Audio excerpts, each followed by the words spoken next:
નમસ્કાર મિત્રો, કેમ છો? મજામાં? ક્રિષ્ના સ્કૂલમાં હું અમિત નાકર આપ સર્વે મિત્રોનું હાર્દિક સ્વાગત કરું છું.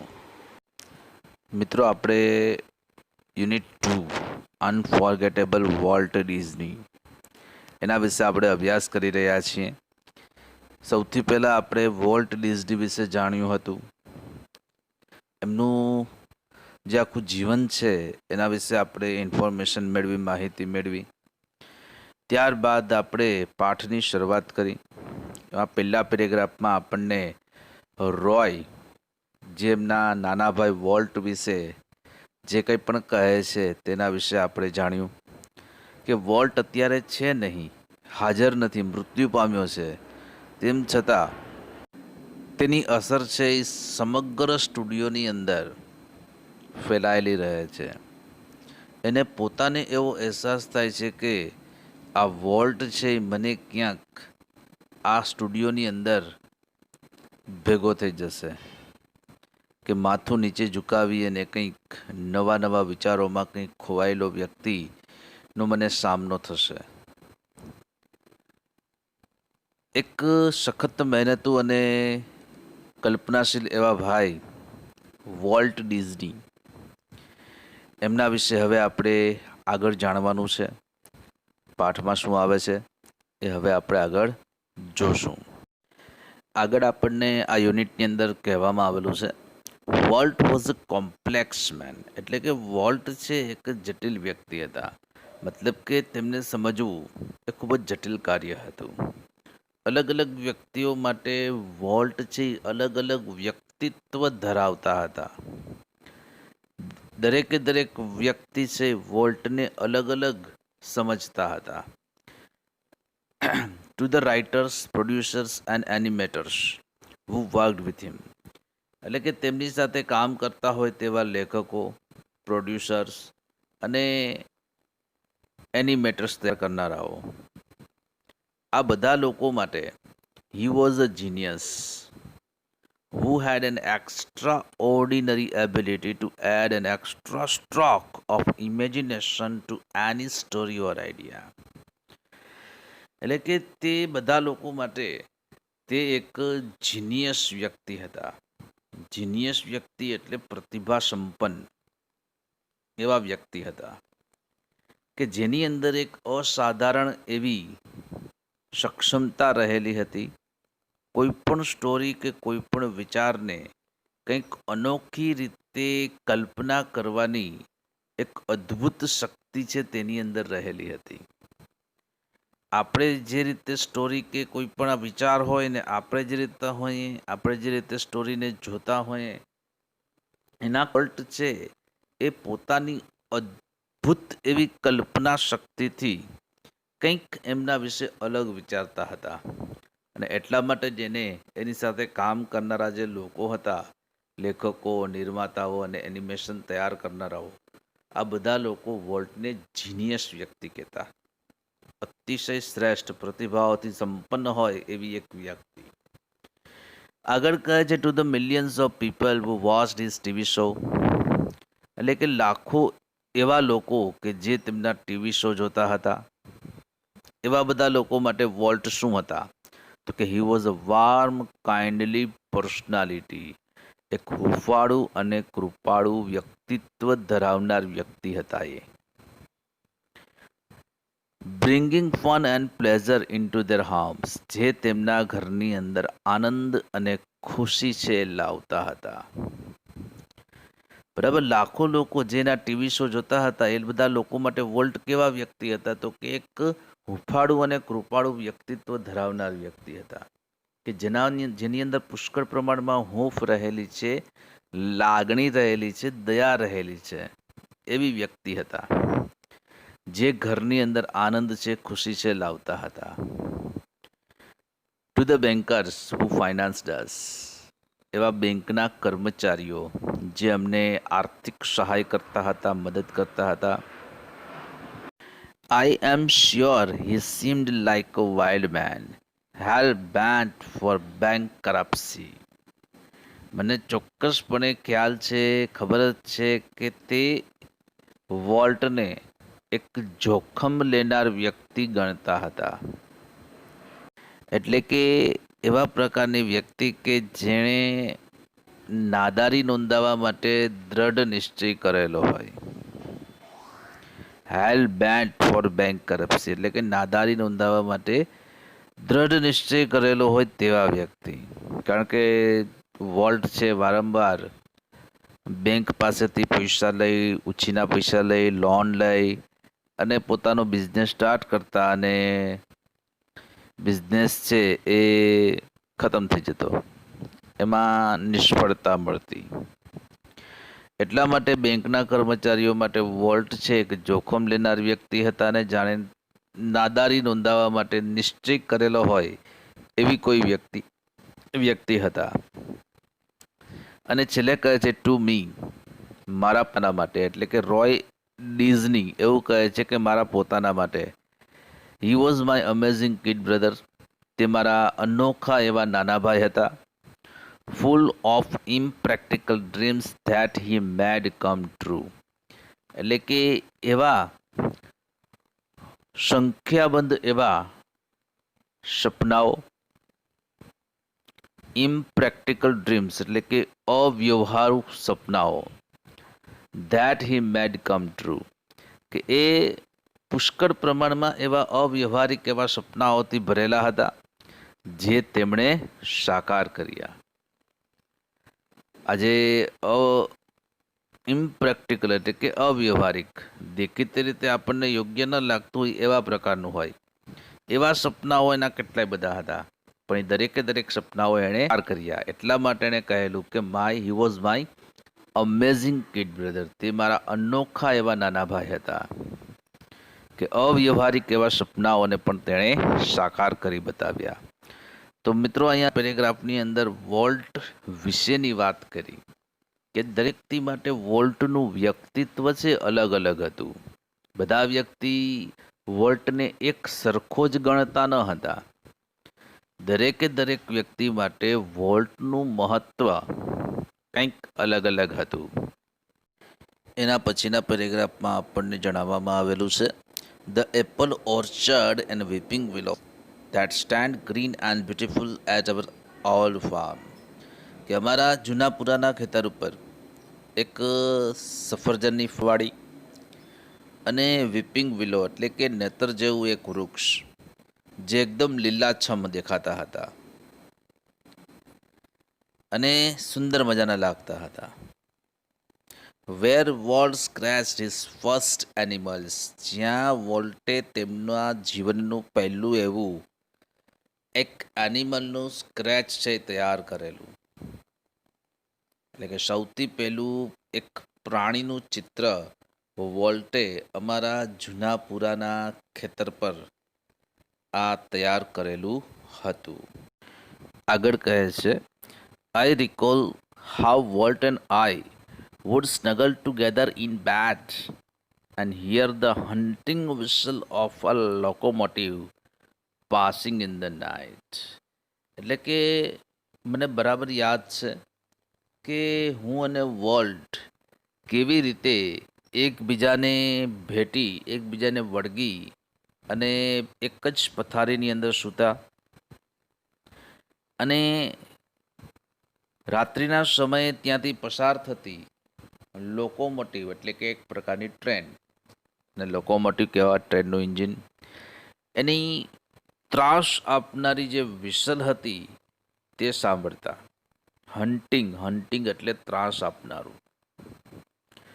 બરાબર, એને યાદ છે, રોય કહે છે કે મને યાદ છે કે હું અને વોલ્ટ કેવી રીતે એકબીજાથી વળગીને સૂતા હતા અને રાત્રિના સમયે ત્યાંથી પસાર થતી ટ્રેનનું એક ત્રાસ આપનારું વિસલ છે અમે સાંભળતા હતા. Our uncle Mike was an engineer, અમારા એક અંકલ માઇક એન્જિનિયર હતા. And he had blow his whistle one long and two short just for us, અને તે અમારા માટે વિસલ વગાડતા. One long and two short, એક લાંબી વિસલ અને બે ટૂંકી વિસલ વગાડતા. જસ્ટ ફોર અસ, માત્ર અમારા માટે જ. એટલે કે એમના કોઈ અંકલ હતા માઇક, એ એક એન્જિનિયર હતા લોકોમોટિવની અંદર, અને તે જ્યારે ત્યાંથી પસાર થતા ત્યારે એક લાંબી વિસલ અને બે ટૂંકી વિસલ વગાડતા, કારણ કે છોકરાઓને તેનાથી આનંદ થતો હોય. કોઈ પણ સ્કૂટર છે, કોઈ વાહન છે, એનું તમે હોર્ન વગાડો તો નાના બાળકો હોય, નાના છોકરાઓ હોય, એને આનંદ થાય, ખુશી થાય, કંઈક નવો અવાજ એને સાંભળવા મળ્યો હોય એવું એને મહેસૂસ થતું હોય, એને મજા આવે. એટલે આ અંકલ માઇક છે પણ આ વોલ્ટ અને રોયની ખુશી માટે થઈ અને એક મોટી વિસલ વગાડતા અને બે ટૂંકી વિસલ વગાડતા. Walt never lost his love for trains. વોલ્ટે ક્યારે પણ તેનો ટ્રેન પ્રત્યેનો જે લગાવ હતો, પ્રેમ હતો, એ ક્યારે પણ તેણે ગુમાવ્યો નહીં. એના ટ્રેન પ્રત્યેનો જે લગાવ હતો, પ્રેમ હતો, એ જ્યાં ક્યારેય પણ ઓછો ન થયો. યર્સ લેટર એટલે કે વર્ષો પછી પણ an old fashioned train was one of the first attractions at Disneyland. એટલે કે વર્ષો પછી પણ એક અત્યંત જૂના જમાનાની ટ્રેન આજે પણ ડિઝનીલેન્ડનું સૌથી વધુ આકર્ષણનું કેન્દ્ર બનેલું છે. સૌથી પહેલું કોઈ એટ્રેક્શન્સ હોય તો એ છે ઓલ્ડ ફેશન ટ્રેન, જૂના જમાનાની ટ્રેન. આજના સમયે પણ એ ડિઝનીલેન્ડનું સૌથી પહેલું એવું આકર્ષણનું કેન્દ્ર છે, બનેલી છે. એટલે કે વોલ્ટને જે ટ્રેન પ્રત્યે લગાવ હતો એ ક્યારેય ઓછો ન થયો. ડિઝનીલેન્ડની અંદર પણ એક જૂના જમાનાની ટ્રેન છે એ બનાવી અને એમની ટ્રેન પ્રત્યેની જે લાગણી હતી, પ્રેમ હતો, એ તેમણે દર્શાવેલો છે. મિત્રો, હવે પછી જે પેરેગ્રાફ આપવામાં આવે એ અતિશય મહત્વનું છે.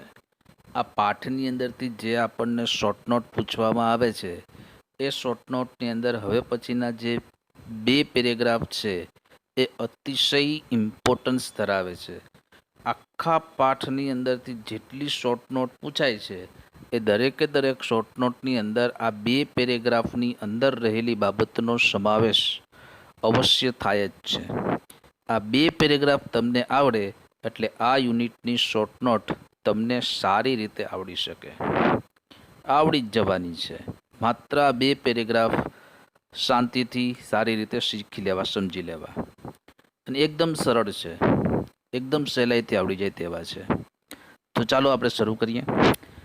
હવેના પેરેગ્રાફમાં કહે છે, as far back as I can remember volt was drawing. એટલે કે જેટલું હું ભૂતકાળનું યાદ કરી શકું તેટલું. મને એ વાત બરાબર યાદ છે કે વોલ્ટ છે એ ચિત્ર દોરતા, ચિત્રકામ કરતા વર્ષો પહેલાં. કે મને જ્યારથી યાદ છે ત્યારથી જેટલા દૂર સમયનું હું યાદ કરી શકું એટલું. કારણ કે ઘણી બધી વખત એવું હોય કે આપણે બહુ નાના હોય ત્યારનું આપણને અતિશય પ્રમાણમાં યાદ ન હોય, પૂરતું યાદ ન હોય, થોડુંક આછું યાદ હોય. એટલે અહીંયા કીધું છે કે જેટલું હું દૂરનું યાદ કરી શકું એટલું. મને ખબર છે કે વોલ્ટ છે ચિત્ર દોરતા હતા. The first money he ever made was a nickel for a scratch of a neighbours horse. સૌથી પહેલી કમાણી તેમણે એક 5 સેન્ટનો સિક્કો મેળવ્યો. એમના જીવનની પહેલી કમાણી, ફર્સ્ટ અર્ન, સૌથી પહેલી એની કમાણી હતી તે તેમણે 5 સેન્ટનો સિક્કો મેળવ્યો પહેલી કમાણીના ભાગ સ્વરૂપે. શેનાથી? તો કે for a scratch of a neighbours horse, તેમના પડોશીના ઘોડાનું રેખાચિત્ર તૈયાર કરીને. એમણે વોલ્ટે એના પડોશીનો જે ઘોડો હતો એમનું સુંદર મજાનું એણે ચિત્ર તૈયાર કરેલું, અને એના પડોશીને એટલું બધું પસંદ આવી ગયું કે એ ચિત્ર છે એમણે તેમની પાસેથી 5 સેન્ટ આપી અને વેચાતું લઈ લીધું. નિકલનો મતલબ થશે 5 સેન્ટનો સિક્કો. જેમાં આપણે 5 રૂપિયાનો સિક્કો હોય છે એ સમયે ત્યાં આ નિકેલ છે એ ત્યાં એક ચલણ તરીકે હતું, સેન્ટ ચલણ તરીકે હતું. He studied cartooning in Chicago and then started a little animated cartoon company in Kansas City that flopped. ત્યાર પછી તેમણે કાર્ટૂનિંગનો અભ્યાસ શિકાગોની અંદર કર્યો શિકાગોમાં તે કાર્ટૂનિંગ શીખ્યા and then started a limited cartoon company in Kansas city. અને ત્યાર પછી કેન્સાસ શહેરની અંદર તેમણે એક કાર્ટૂન કંપનીની સ્થાપના કરી, એનિમેટેડ કાર્ટૂન કંપની અને સ્થાપી. ધેટ ફ્લોપ્ડ, જે નિષ્ફળ નીવડી, એમાં એને સફળતા ન મળી શકી. I was in Los Angeles when Walt, just 21, decided to try his luck in Hollywood. અને એ સમયે હું લોસ એન્જલસમાં હતો જ્યારે વોલ્ટે 21 વર્ષની ઉંમરે નક્કી કર્યું કે તે તેમનું નસીબ હવે હોલિવૂડની અંદર અજમાવશે. 21 વર્ષે એમણે નક્કી કરી લીધું હતું કે હવે આ બધું છોડી અને મારે મારું નસીબ છે હવે હોલિવૂડની અંદર અજમાવવું છે. ઘણા બધા બિઝનેસ કર્યા, ઘણો બધો પ્રયત્ન કર્યો, પણ એમાં કશું જ એને સફળતા ન મળી. દરેક વખતે એને નિષ્ફળતાનો સામનો કરવો પડ્યો. એટલે 21 વર્ષની ઉંમરે એણે નક્કી કર્યું કે હવે આપણે હોલિવૂડની અંદર આપણું નસીબ છે અજમાવવું છે. I met him at the station. હું તેમને સ્ટેશન પર મળ્યો. He was carrying a cheap suitcase that contained only all of his belongings. તેની પાસે એક સુટકેસ હતી, બહુ જૂની પુરાની થઈ ગઈ હોય એવી નાની એવી એક સુટકેસ હતી તેની પાસે. That contain all of his belongings. તેની પાસે તેની બધી જ માલિકીની વસ્તુ એ માત્ર એક નાની એવી સુટકેસમાં હતી. હવે એમની પાસે હતું શું? તો કે કશું જ નહીં. માત્ર બે ચાર જોડીના કપડાં હતા અને થોડોક ડ્રોઈંગ કરવા માટેનો સામાન. જે ઇન્સ્ટ્રુમેન્ટ જોઈએ ડ્રોઈંગ કરવા માટેના, એવા બધા ઇન્સ્ટ્રુમેન્ટ એની પાસે હતા. એના સિવાય એની માલિકીની એક પણ વસ્તુ એની પાસે હતી નહીં.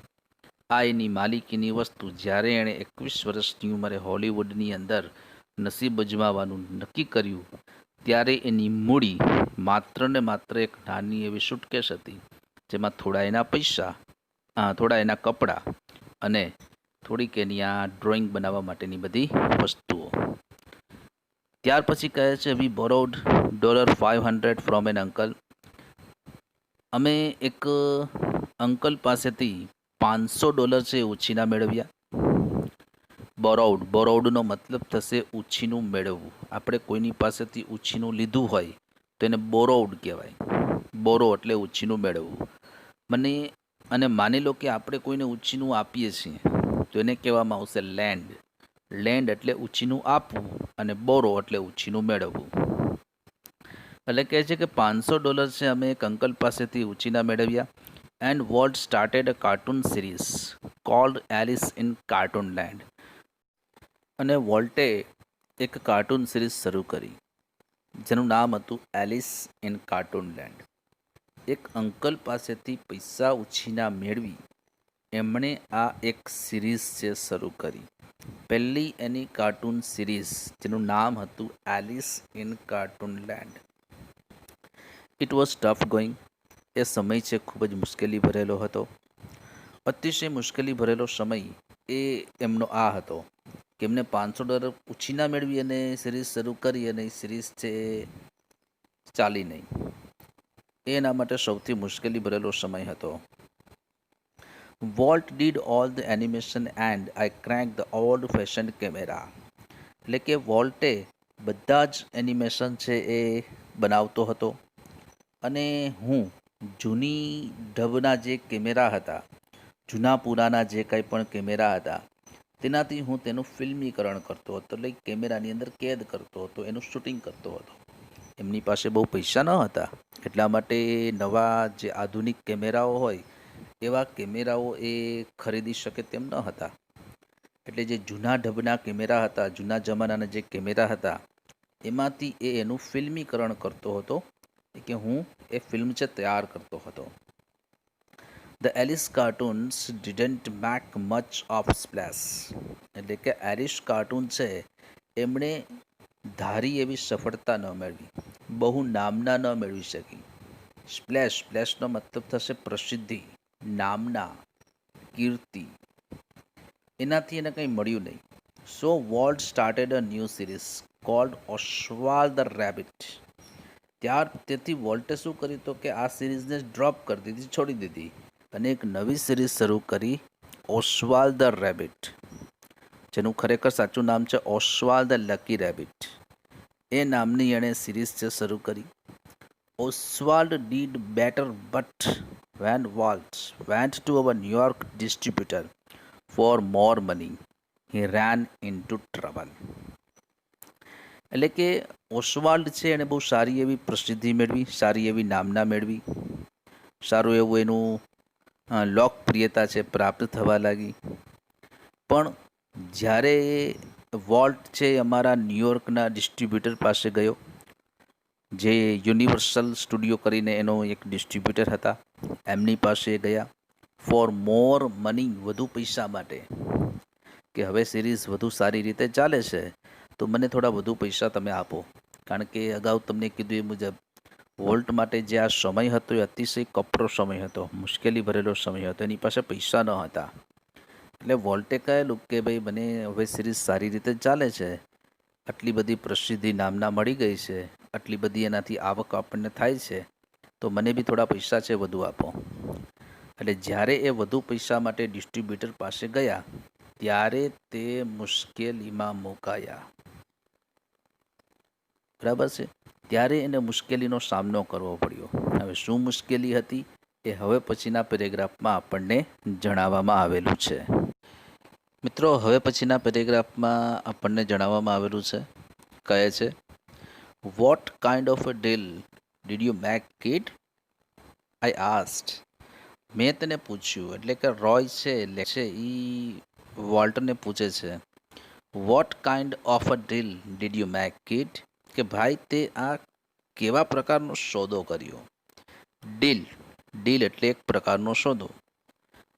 આપણે કોઈ બિઝનેસ કરતા હોય તો જે બિઝનેસ જે બે પાર્ટી વચ્ચે જે કંઈ પણ સોદો થતો હોય તેને ઇંગ્લિશમાં આપણે ડીલ કહીએ છીએ. એટલે આ રોય છે લેખક એ વોલ્ટને પૂછે છે કે તું ભાઈ આ શું કરી આવ્યો, કેવા પ્રકારનો સોદો કરી આવેલો છે તું. એટલે આગળ વોલ્ટ કહે છે વી હેવન્ટ ગોટ અ ડીલ, એટલે કે ભાઈ આપણે કોઈ પ્રકારની ડીલ કરી જ નથી. વોલ્ટ એડમિટેડ, વોલ્ટે આવું સ્વીકાર્યું કે આપણે કોઈ ડીલ કરી નથી, આપણે આ હિસ્સાની અંદર આપણી પાસે કશું જ આવ્યું નથી. The distributor copyrighted Oswald and he is taking over the series himself.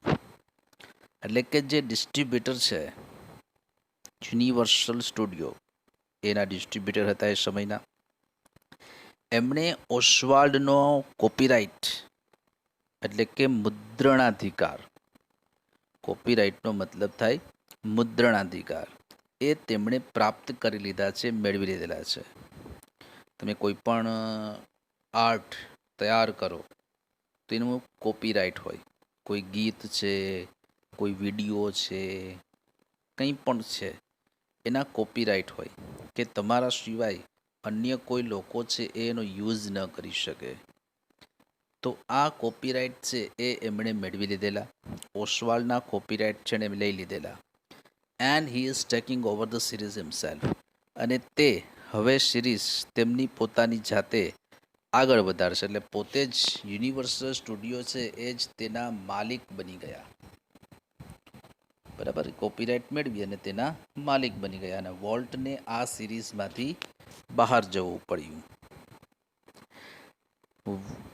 સ્ટ્રેન્જલી Walt did not seem downhearted, એટલે કે એ વિચિત્ર લાગતું હતું, પણ વોલ્ટ છે જરા પણ હતાશ કે નિરાશ જણાતો ન હતો. આટલું મોટું કામ છે એના હાથમાંથી નીકળી ગયું, એક સક્સેસફુલ એવી સિરીઝ બનાવી રહ્યો હતો, એ સિરીઝ છે તેના હાથમાંથી જતી રહી. તેમ છતાં તે જરા પણ નિરાશ ન થયો. અને આગળ શું કહે છે જુઓ, ડાઉન હાર્ટેડ, એક મિનિટ, ડાઉન હાર્ટેડનો મતલબ થશે હતાશ થઈ જવું, નિરાશ થઈ જવું. આગળ કહે છે we were going to start a new series, અને એવું કીધું કે આપણે હવે નવી સિરીઝ શરૂ કરવા માટે જઈ રહ્યા છીએ. હી એન્થ્યુઝડ તેણે ઉત્સાહ સાથે કહેલું, અન્યને પોતાનો ઉત્સાહ બતાવતા કહેલું કે આપણે હવે નવી સિરીઝ શરૂ કરવા જઈ રહ્યા છીએ. It's about a mouse. તે એક ઉંદર ઉપર આધારિત છે, એક માઉસ ઉપર આધારિત છે. And this time we will on the mouse. અને આ વખતે ઉંદરની માલિકી આપણી પોતાની રહેશે.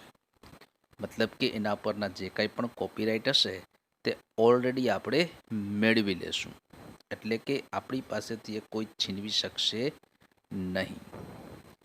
ને એના પછીના પેરેગ્રાફમાં કહે છે the rest is a history. અને ત્યાર પછી જે કાંઈ પણ થયું તે ઇતિહાસ બની ગયો. ને આપણે જાણીએ જ છીએ કે મિક્કી માઉસ થઈ ગયા પછી વોલ્ટના જીવનની અંદર કેવું પરિવર્તન આવ્યું એના વિશે આપણને ખબર જ છે. આગળ કહે છે Walt's mouse Mickey celebrated his 40th birthday in 1968. કે વોલ્ટનો માઉસ હતો, જે આ મિકી હતો તેનો 40મો જન્મદિવસ છે એ સેલિબ્રેટ કરી રહ્યો હતો, ઉજવી રહ્યો હતો. ક્યારે? તો કે ઇન 1968, 1968ની સાલમાં. એટલે 1968માં એનો 40th બર્થડે હતો, એટલે 40મો જન્મદિવસ સેલિબ્રેટ થતો હતો. મતલબ કે એનો જન્મ છે એ ક્યારે થયો હોવો જોઈએ? તો કે 1928. અને એ વાત ખરેખર સાચી છે કે 1928ની સાલમાં પહેલી વખત મેનહેટનની અંદર મિકી માઉસનો શો વોલ્ટે પ્રસ્તુત કર્યો હતો, રજૂ કર્યો હતો. અને આ પહેલાં જ શોએ લોકોના હૃદયમાં મિકીએ સ્થાન છે મેળવી લીધેલું હતું. એટલા માટે જ એ મિકી છે એટલો બધો ફેમસ છે થઈ શક્યો. આપણે કહે છે and a happy 40th it was. અને તે 40મો જન્મદિવસ હતો એ અતિશય ખુશનુમા રહેલ, અતિશય આનંદ સાથે તે સેલિબ્રેટ થયેલો. એ આખું વર્ષ છે એ ખૂબ જ આનંદદાયક હતું. આગળ કેવું કહે છે કે $250 million people saw a Disney movie in 1968. હવે 1968ની સાલમાં શું થયું હતું? આખું વર્ષ છે એનું જે અતિશય ખુશી સાથેનું જે પસાર થયેલું એ શા માટે થયેલું એની વાત કરે છે કે $250 million people saw a Disney movie in 1968. એટલે કે 1 અબજના ચોથા ભાગના લોકોએ 1968ની સાલમાં ડિઝની મૂવી જોયેલા. 1 અબજના ચોથા ભાગ, બિલિયન એટલે અબજ, અને ક્વાર્ટર એટલે ચોથા ભાગ, ફોર્થ પાર્ટ.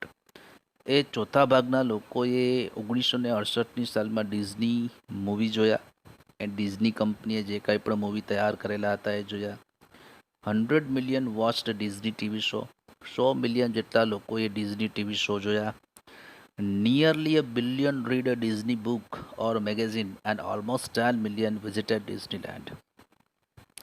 અને નિયરલી અ બિલિયન એટલે કે લગભગ 1 અબજ જેટલા લોકોએ, નિયરલીનો મતલબ થશે લગભગ, 1 અબજ જેટલા લોકોએ ડિઝની બુક અને મેગેઝિન વાંચ્યા. અને ઓલમોસ્ટ 10 મિલિયન વિઝિટેડ ડિઝનીલેન્ડ. એટલે કે 1 કરોડ જેટલા લોકોએ ડિઝનીલેન્ડની મુલાકાત લીધી. અહીંયા આપણને કીધું 10 મિલિયન. 10 મિલિયન એટલે 1 કરોડ.